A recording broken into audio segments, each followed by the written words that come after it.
Cricket ইতিহাসে আর ভারতের ইতিহাসে এই প্রথম নিউজিল্যান্ড ভারতকে ভারতের মাটিতেই ওডিআই সিরিজ হারালো। তো এর থেকে লজ্জাজনক হার আর ভারতের কাছে কিছুই হতে পারে না। এর আগেও তারা এসে টেস্টে হোয়াইট ওয়াশ করে দিয়ে গেছিল ভারতেরই মাটিতে এসে। আর এইবারও তারা ভারতকে প্রথমবারের মতো, বুঝতে পারছো তোমরা, এই এত বছর ক্রিকেট চলছে ভারতের ইতিহাসে, প্রথমবারের মতো তারা ভারতকে ওডিআই সিরিজে হারালো। তো ভারতের এতে অনেক অনেক অনেক ভুল আছে। প্রথমত ব্যাটিং, কোহলি, রেড্ডি আর হার্ষিদ ছাড়া কেউ চলেনি। তারপর যদি বলতে যাও বোলিং, বোলিং খুবই সাধারণ, খুবই নিম্নমানের বোলিং হয়েছে ভারতের বোলিংয়ের কাছ থেকে, শুধুমাত্র হয়তো সিরাজ বাদে। বাকি সবাই প্রচুর প্রচুর প্রচুর মার খেয়েছে। তো দেখো, প্রথমে যদি বলি ইন্ডিয়া টসে জিতে, টসটা কিন্তু ভারতের পক্ষেই গেছিল, ম্যাচটাও ভারতের পক্ষে যাওয়া উচিত ছিল, কারণ বাকি দুই ম্যাচে যারা চেস করতে নেমেছে সেকেন্ড ব্যাটিং তারাই কিন্তু জিতেছে। তো ভারত টসে জিতে বোলিং করার সিদ্ধান্ত নেয় এবং নিউজিল্যান্ডকে ব্যাটিং করতে পাঠায়। নিউজিল্যান্ডের ওপেনার ডেভন কনওয়ে আর নিকোলস আগের বারের মতন তেমন একটা কিছু করতে পারেনি তারা। ইয়াংও খুব তাড়াতাড়ি আউট হয়। 58 রানে নিউজিল্যান্ডের তিনটে উইকেট পড়ে যায়। সেখান থেকে যে এত বড় 337 রানের একটা পাহাড়ের মতো স্কোর তারা তৈরি করতে পারবে, সেটা কিন্তু ভারতীয় খেলোয়াড়রা এবং ভারতীয় ফ্যানেরা কখনোই ভাবেনি, হয়তো নিউজিল্যান্ডও ভাবেনি। কারণ সে 58 রানের 3টে উইকেট পড়ার পর মিচেল আর ফিলিপস মিলে যেই এত বড় পাহাড় রানটা করে তুললো, সেটা খুবই আশ্চর্যজনক। ড্যারেল মিচেলের কথা কি বলবো, আগের দুটো ম্যাচেও বলেছি এবং তোমরা প্রমাণ দেখেছো। এই ম্যাচেও দেখতে পারো একটা দুর্দান্ত সেঞ্চুরি করে সে। 131 বলে 137 রানে একটা দুর্দান্ত সেঞ্চুরি সে ভারতকে উপহার দেয় এবং ম্যাচটা ভারতের মুখ থেকে ছিনিয়ে নিয়ে যায়। ভারতে এসে ভারতের মুখের সামনে থেকে ম্যাচটা ছিনিয়ে নিয়ে যায়। আজকে তো ফিলিপও হাত খুলে খেলে এবং তার 88 বলে 106 রানে একটা দুর্দান্ত সেঞ্চুরি ভারতকে উপহার দেয় সেও। মিচেলের কথা তো কিছু বলারই নেই, কারণ সে ভারতের বিপক্ষে আর ভারতের মাটিতে খেলতে হয়তো খুবই ভালোবাসে। ভারতকে মারতে তার খুবই ভালো লাগে। আজকেও মজায় মজাই মারছিল সে। এই সিরিজটা তার জন্য খুব ভালো গেছে, খুব খুব ভালো গেছে। আজকে তো ক্যাপ্টেনের ভূমিকাও সে পালন করেছে। ব্রেসওয়েল ডাগ আউটে বসে দেখছিল, সে মাঠে ছিল না। এই ক্যাপ্টেনের ভার পড়েছিল মিচেলের উপর। সে বোলিং খুব সুন্দর চালনা করেছে, যার কারণেই তারা জিততে পেরেছে।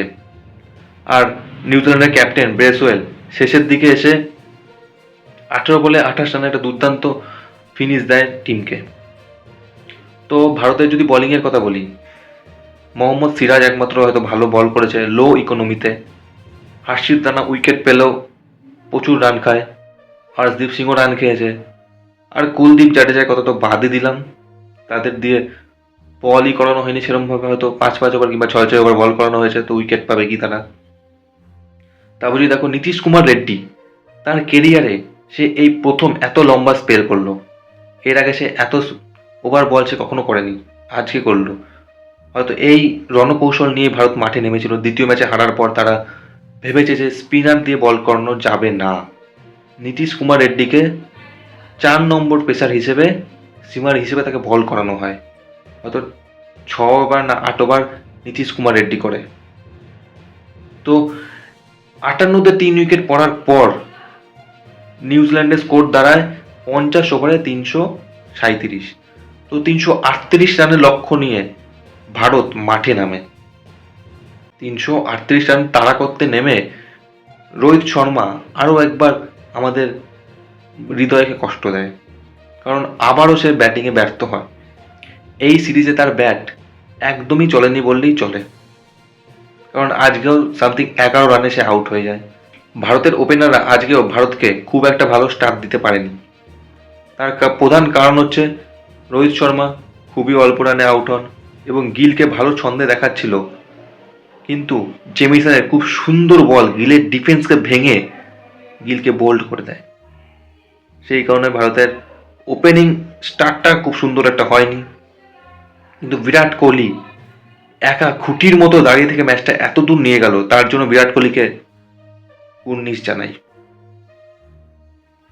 তো বিরাট কোহলি তো জানোই কি করেছে আজকের দিনে, তাকে নিয়ে কিছু বলারই নেই, কোনো কোয়ারি নেই তাকে নিয়ে।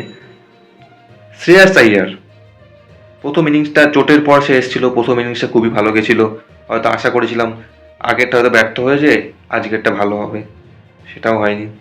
খুবই কম রানে সেই একই শট মারতে গিয়ে ডিসমিসালে সে আউট হয়। তারপরে যদি বলো রাহুল গত ম্যাচে সেঞ্চুরি করেছিল, খুব সুন্দর চাপের মুহূর্তে ভারতকে বার করে নিয়েছিল, কিন্তু ম্যাচ ভারতের পক্ষে আসেনি।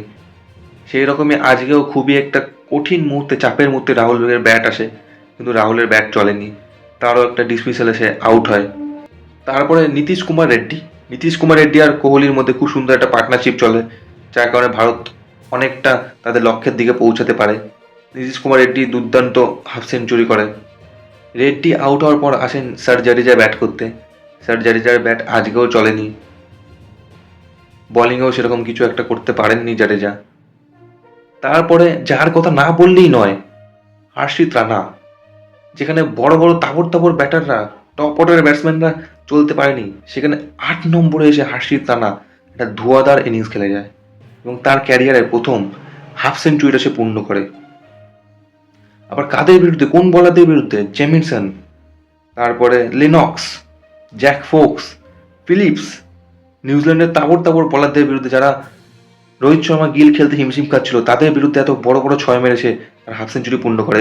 হাসি তার এই ঝোড়ো ইনিংসে ভারতীয় দল অনেকটা তাদের লক্ষ্যের কাছে পৌঁছে যায়, কিন্তু দুর্ভাগ্যবশত হার্ষিত রানা আউট হন। যদি সেখানে সে আর 2 ওভার টিকে যেত, হয়তো ভারত এই ম্যাচটা বের করে নিতে পারত, কারণ উল্টো দিকে দাঁড়িয়েছিল চেস মাস্টার কোহলি।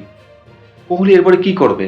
কোনো একটা ব্যাটসম্যান যদি তার সঙ্গে টিকে যেত শেষ অবধি, তাহলে আমাদের চেস মাস্টার হাসতে হাসতে ম্যাচটা বের করে দিত, এটা সবারই আশা। কিন্তু কোনো একটা প্লেয়ার বিরাট কোহলির সঙ্গে শেষ অবধি টিকলো না। যদি একটা টপ অর্ডারের ব্যাটসম্যান টিকে যেত, তাহলে আজকে ভারতকে এরকম লজ্জাজনক হারতে হতো না। নিউজিল্যান্ড ভারতে এসে ভারতের মুখ থেকে সিরিজ ছিনিয়ে চলে গেল, ভারতের ইতিহাসে ফার্স্ট টাইম এই ঘটনা ঘটল। তো যদি বোলিংয়ের কথা বলি, নিউজিল্যান্ডের জেমিনসন খুব ভালো বলার, আজকেও খুব ভালো বলে গিলকে আউট করেছে। জ্যাক ফোক্স দেখতে পারো, দুর্দান্ত বল। লেনক্স খুবই সুন্দর বল। তারপরে Christian Clarke, man of the match কে হয়? মিচেল। সব মিলিয়ে দেখতে গেলে ভারত যেরকম ব্যাটিং চলেছে, কোহলি, রেড্ডি আর রানা ছাড়া কেউ চলেনি, সেই রকম ভারতের বোলিংও খুবই সাধারণ মানের ছিল, কারো সেরকম খুব বড় ইম্প্যাক্ট দেখা যায়নি ভারতের বোলিংয়ের দিক থেকে। তো হয়তো সেই কারণেই ভারত নিউজিল্যান্ডের সামনে মুখ থুবড়ে পড়েছে এবং নিউজিল্যান্ড ম্যাচটা জিতে নিয়ে চলে গেছে। তো আমরা আশা রাখছি যে সামনে যে টি-20 সিরিজ আছে ভারতের, সেখানে ভারত ভালো পারফরমেন্স করবে এবং এর প্রতিশোধটা কিছুটা হলেও নিতে পারবে, কারণ ভারতকে অবশ্যই টি-20 জিততে হবে, কারণ সামনেই রয়েছে, আর কদিনের মাথায় রয়েছে টি-20 ওয়ার্ল্ড কাপ, 2-3 সপ্তাহ মাথায় রয়েছে টি-20 ওয়ার্ল্ড কাপ। এর জন্য আসন্ন নিউজিল্যান্ডের সামনে যে টি-20 আছে 5টা, সেইখানে ভারতকে জিততেই হবে, এটা আমাদের সকল ভারতবাসীর মন থেকে আসা। তো আর কিছু বলার নেই, মন মেজাজ একেতেই খারাপ রয়েছে, তোমাদেরও হয়তো খারাপ রয়েছে। আজকে ভিডিওটা এই পর্যন্তই রইলো, দেখা হবে অন্য কোনো ভিডিওতে। আজকের জন্য বাই, জয় হিন্দ, জয় বন্দে মাতরম।